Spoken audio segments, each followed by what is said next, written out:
আসসালামু আলাইকুম রহমতুল্লাহ ওবরকাত। এসো আরবি শিখি কিতাব প্রথম খণ্ড আদ-দারসুস সাদিসু তৃতীয় পাঠ।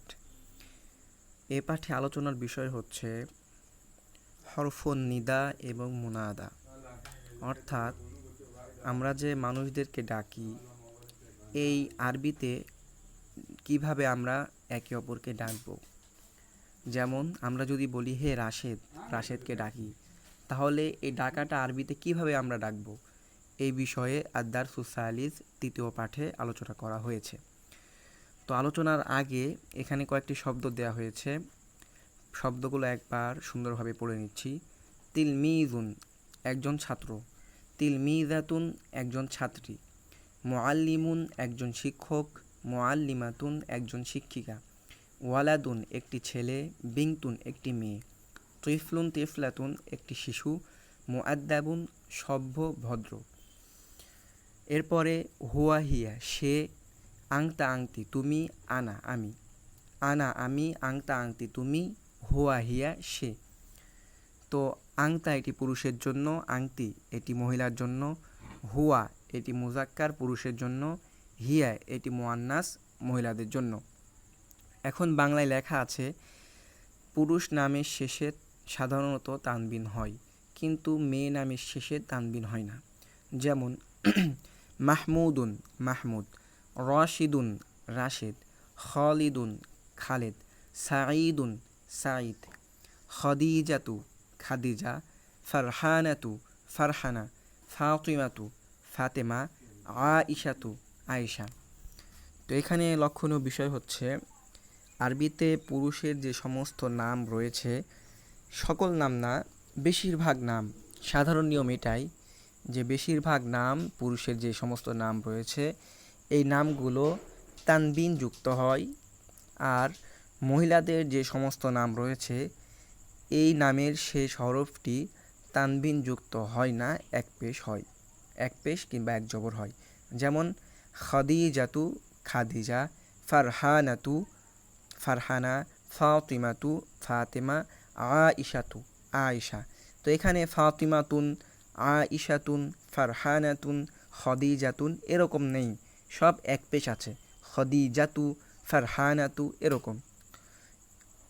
এরপরে ব্যবহার দেখাচ্ছে যে আমি একজন ছাত্র, এখানে যেহেতু উপরে দেয়াই আছে আনা মানে আমি, সুতরাং আনা আমি, তিলমিদুন একজন ছাত্র। আর যদি মহিলা হয় তাহলে বলবে আনা তিলমিজাতুন আমি একজন ছাত্রী, আনা তিলমিজুন আমি একজন ছাত্র, জাদিদুন নতুন ছাত্র, আনা তিলমিজুন জাদিদুন আমি একজন নতুন ছাত্র। এরপরে বেলাল নিজের সম্পর্কে বলছে, বেলাল কি বলছে যে আনা বিলালুন আমি বেলাল, আনা তিলমিজুন আমি একজন ছাত্র, আনা তিলমিজুন জাদিদুন আমি একজন নতুন ছাত্র, আনা ওয়ালাদুন মুআদ্দাবুন আমি একজন ভদ্র ছেলে। তো এখানে মাউসুফ সিফাত ব্যবহার করা হয়েছে, অর্থাৎ গুণ সম্পর্কে। যেমন আনা তিলমিজুন জাদিদুন, এখানে আনা মানে আমি, তিলমিজুন মানে একজন ছাত্র, আর জাদিদুন মানে নতুন, এই তিলমিজুন এর গুণ হয়েছে জাদিদুন।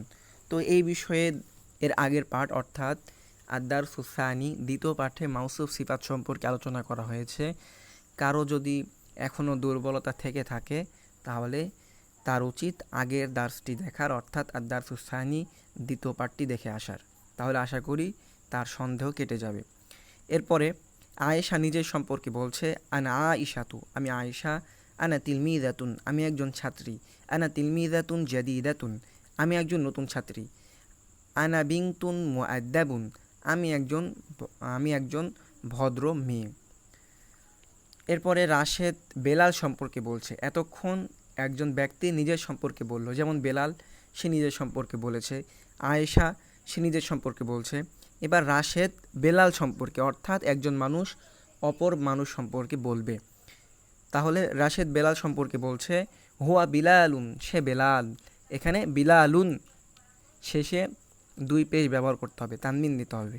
হুয়া বিলালুন সে বিলাল, হুয়া তিলমিজুন সে একজন ছাত্র, হুয়া তিলমিজুন জাদিদুন সে একজন নতুন ছাত্র, হুয়া ওয়ালাদুন মুআদ্দাবুন সে একজন ভদ্র ছেলে।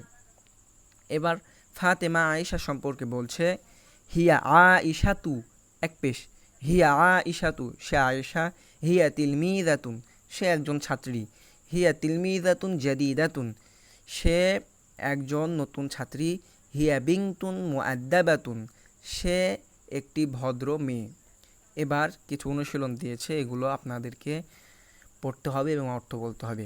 বিলালুন তিলমিদুন জাদিদুন, বেলাল তিলমিদুন একজন ছাত্র, জাদিদুন মানে নতুন, বিলালুন তিলমিদুন জাদিদুন বেলাল একজন নতুন ছাত্র, মাজিদুন মাজেদ মুআল্লিমুন মানে একজন শিক্ষক, জাইয়িদুন ভালো, মাজিদুন মুআল্লিমুন জাইয়িদুন মাজেদ একজন ভালো শিক্ষক, জাইনাবু জাইনাব বিনতুন একজন মেয়ে, সগীরাতুন ছোট, তাহলে জাইনাবু বিনতুন সগীরাতুন জাইনাব একটি ছোট মেয়ে, ফারহানাতু ফারহানা মুআল্লিমাতুন একজন শিক্ষিকা, জাদিদাতুন নতুন, তাহলে ফারহানাতু মুআল্লিমাতুন জাদিদাতুন ফারহানা একজন নতুন শিক্ষিকা, মাহমুদুন মাহমুদ তিফলুন জামিলুন মানে একটি সুন্দর শিশু, তাহলে মাহমুদ একটি সুন্দর শিশু, ফাতিমাতু তিফলাতুন জামিলাতুন ফাতেমা তিফলাতুন একটি শিশু, জামিলাতুন সুন্দর, তাহলে ফাতিমাতু তিফলাতুন জামিলাতুন ফাতেমা একটি সুন্দর শিশু, খালিদুন ওয়ালাদুন মুআদ্দাবুন খালিদুন খালেদ, ওয়ালাদুন মুআদ্দাবুন মানে একজন ভদ্র ছেলে, খালিদুন ওয়ালাদুন মুআদ্দাবুন খালেদ একজন ভদ্র ছেলে, খাদিজাতু খাদিজা বিনতুন মুআদ্দাবাতুন বিনতুন মুআদ্দাবাতুন মানে ভদ্র মেয়ে, তাহলে খাদিজা একজন ভদ্র মেয়ে। এবার হরফ নিদা যেটার কথা বলেছিলাম যে কাউকে ডাকার সময় কিভাবে আমরা ডাকবো এই বিষয় ব্যবহার এসেছে। তো ওয়ালাদুন মানে একটি ছেলে, আর ইয়া ওয়ালাদু হে ছেলে, তাহলে একটি শব্দ ওয়ালাদুন। এখন যদি আমরা কোনো ছেলেকে ডাক দিই তাহলে আমরা ডাকবো ইয়া ওয়ালাদু হে ছেলে, আর যাকে আমরা ডাকবো সেটা তানবিন যুক্ত হবে না, সেটা হরকত হয়ে যাবে। যেমন ওয়ালাদুন শব্দটা তানবিন রয়েছে, দুই পেশ রয়েছে, কিন্তু যখন আমরা কোনো ছেলেকে ডাকবো ওয়ালাদুনকে ডাকবো আমরা, তখন ওয়ালাদুন থাকবে না, ওয়ালাদু হয়ে যাবে। যেমন ইয়া ওয়ালাদু।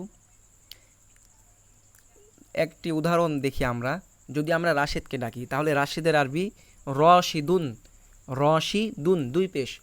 এখন যদি আমরা রাশেদকে ডাকি তাহলে হবে ইয়া রশিদু, এক পেশ হয়ে যাবে, দুই পেশ হবে না। তেমনিভাবে বিনতুন মানে একটি মেয়ে, যদি আমরা একটি মেয়েকে ডাকি তাহলে বলা হবে ইয়া বিনতু হে মেয়ে। বিলালুন, বিলালুন মানে বেলাল একজন মানুষের নাম, যদি আমরা তাকে ডাকি তাহলে বলা হবে ইয়া বিলালু হে বেলাল। জাইনাবু একজন মেয়ের নাম জাইনাব, যদি আমরা তাকে ডাকি ইয়া জাইনাবু হে জাইনাব, এভাবে তাকে ডাকা হবে। আশা করি আপনারা সকলে বুঝতে পেরেছেন। যেই যাকে আমরা ডাকবো ওই শব্দটা যদি দুই পেশ হয় তাহলে এক পেশ হয়ে যাবে, কখনোই তানবিন হবে না। আর যদি এক পেশ আলা কোনো মহিলাকে ডাকা হয়, যেমন জাইনাবু বা আয়েশাতু, ইয়া আয়েশাতু হে আয়েশা, তাহলে সেখানে এক পেশই থাকবে, কোনো পরিবর্তন হবে না। তো আশা করি আপনারা সকলে বুঝতে পেরেছেন। এরপরে এসেছে যে প্রশ্ন, কিভাবে আমরা প্রশ্ন করব। তো প্রশ্ন করার আগে একটি কথা আমাদেরকে জানতে হবে যে আরবিতে সবসময় প্রশ্নগুলো আগে আসে। আমি যেই শব্দ দ্বারা প্রশ্ন করা হয় আরবিতে, এই শব্দটা আরবিতে সবসময় আগে নিয়ে আসবো। যেমন নিচের শব্দগুলো আমরা লক্ষ্য করি, দেয়া আছে এখানে হাল, হাল মানে কি, বাল মানে বরং, নাম হা, মান কে, লা মানে না, ওয়া মানে এবং। তো এখন প্রশ্ন করছে এখানে হাল মানে আমরা পড়লাম কি, তাহলে হাল আংতা মুআল্লিমুন, তুমি কি একজন শিক্ষক, হাল আংতা মুআল্লিমুন তুমি কি শিক্ষক।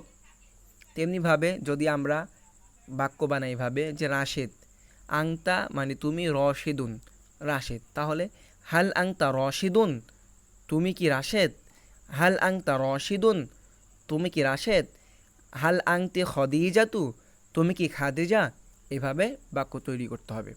তারপর এখন উত্তর দিচ্ছে, যখন হাল দিয়ে কোনো প্রশ্ন করা হবে যে হাল আংতা তিলমিদুন, হাল আংতা মুআল্লিমুন, হাল আংতা রশিদুন, এরকম যত প্রশ্ন করা হবে, যদি আপনি উত্তর যদি হা বাচক হয়, অর্থাৎ আসলেই সে লোকটা সে বস্তু হয়ে থাকে, সে জিনিস হয়ে থাকে, তাহলে সে বলবে নাম। যদি বলা হয় যে হাল আংতা রশিদুন, তুমি কি রাশেদ, যদি এটা হা বাচক উত্তর হয় তাহলে উত্তরটা এরকম হবে নাম আনা রশিদুন, হ্যাঁ আমি রাশেদ। আর যদি এটা না বাচক হয় তাহলে এরকম হবে যে লা বাল আনা মাজিদুন, কিংবা লা বাল আনা জাইদুন, আমি জাইদ। তো এখানে প্রশ্ন দিয়েছে হাল আংতা মুআল্লিমুন, তুমি কি শিক্ষক, তো উত্তর এখানে নাবাচক দিয়েছে যে লা, না, বাল, বরং, আনা তিলমিদুন, বরং আমি ছাত্র। তো আশা করি আপনারা সকলে বুঝতে পেরেছেন। এই তামরিনগুলো, এই বাক্যগুলো আমরা যত বেশি বেশি পড়ব, আশা করি তত ভালো বুঝতে পারবো। আল্লাহ সুবহানাহু ওয়া তাআলা আমাদের সকলকে সঠিকভাবে বোঝার তৌফিক দান করুন এবং তার ইলম দ্বারা আমাদেরকে দুনিয়া এবং আখিরাতে কল্যাণ দান করুন। সকলে বলি আমিন। আসসালামু আলাইকুম ওয়া রাহমাতুল্লাহি ওয়া বারাকাতুহু।